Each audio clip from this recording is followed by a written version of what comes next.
Hello বন্ধুরা, আসসালামু আলাইকুম। আশা করি আপনারা সবাই ভালো আছেন, সুস্থ আছেন। আমি আল্লাহর রহমতে ভালো আছি, সুস্থ আছি। প্রান্তিক খামারি ও ভাই বোনেরা সবাই কেমন আছেন? আশা করি সবাই ভালো আছেন। আমি আল্লাহর রহমতে ভালো আছি। আমার দেশি মুরগির বাচ্চা ফুটে বের হয়েছে। এই বাচ্চাগুলো কিভাবে দ্রুত বৃদ্ধি করি এই বিষয়ে একটা ভিডিও নিয়ে আসলাম।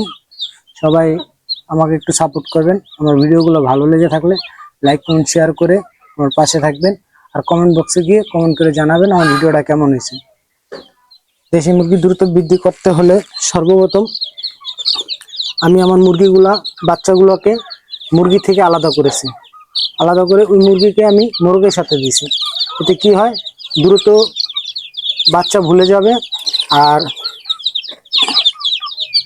দ্রুত ডিমে আসবে। আর আমি এগুলা আলাদা পরিচর্যা করি। এগুলার আমি প্রাকৃতিক খাবার খাওয়াই আর ভালো মানের খাবার খাওয়াই। আজকে দৈনিকে আমি বাচ্চাগুলো আমি সারি, হালকা পাতলা কিছু খাবার দেই। বিসমিল্লাহ।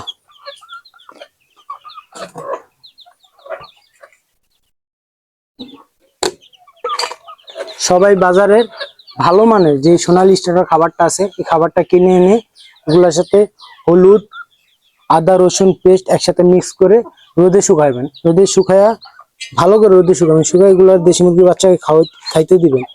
এতে কি হয়, দেশি মুরগির বাচ্চা খেলে দ্রুত বৃদ্ধি পায়।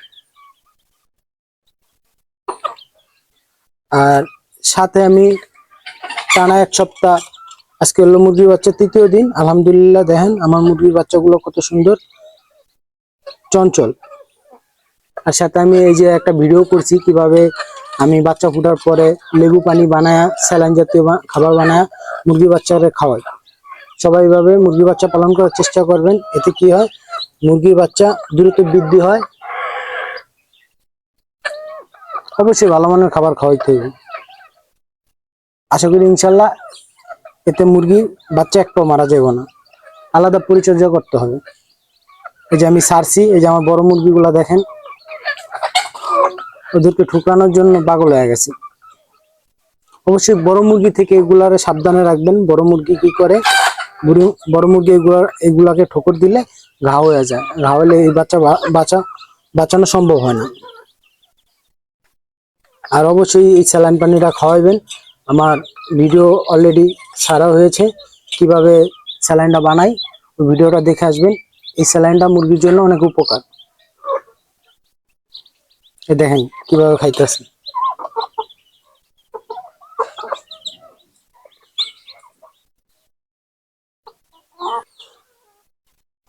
আলহামদুলিল্লাহ, দেখেন আমার স্যালাইন পানি কিভাবে খায়। আর 3 বেলায় চাইবেন সোনালী স্টার্টার খাবারটা খাওয়ানোর জন্য।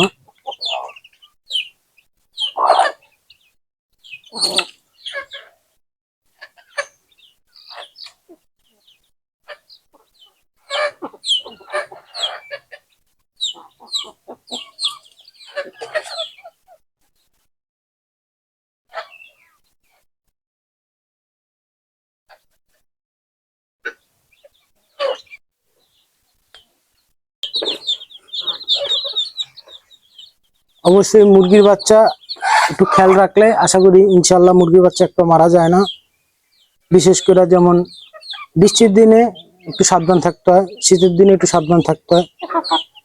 আর বাচ্চা ফুটার পর ওদের মনে করেন ভিতরে কুসুমটা কাঁচা থাকে, একটু যত্ন সহকারে মনে করেন যদি আপনারা পালন করেন, আশা করি ইনশাল্লাহ মুরগির বাচ্চা একটা মারা যাবে না। যেমন ছোটকাল থেকে পরিচর্যা করেন, ওদের ভিতরে যদি অ্যান্টিবায়োটিক তৈরি করার যদি ব্যবস্থা আপনারা করেন প্রাকৃতিক ভাবে, ওদের রোগ জীবাণু বৃদ্ধি করার জন্য যদি ক্ষমতা থাকে, আশা করি ইনশাল্লাহ ওদেরকে জ্বর, সর্দি, কাশি, ঠান্ডা কিছু করতে পারবো না।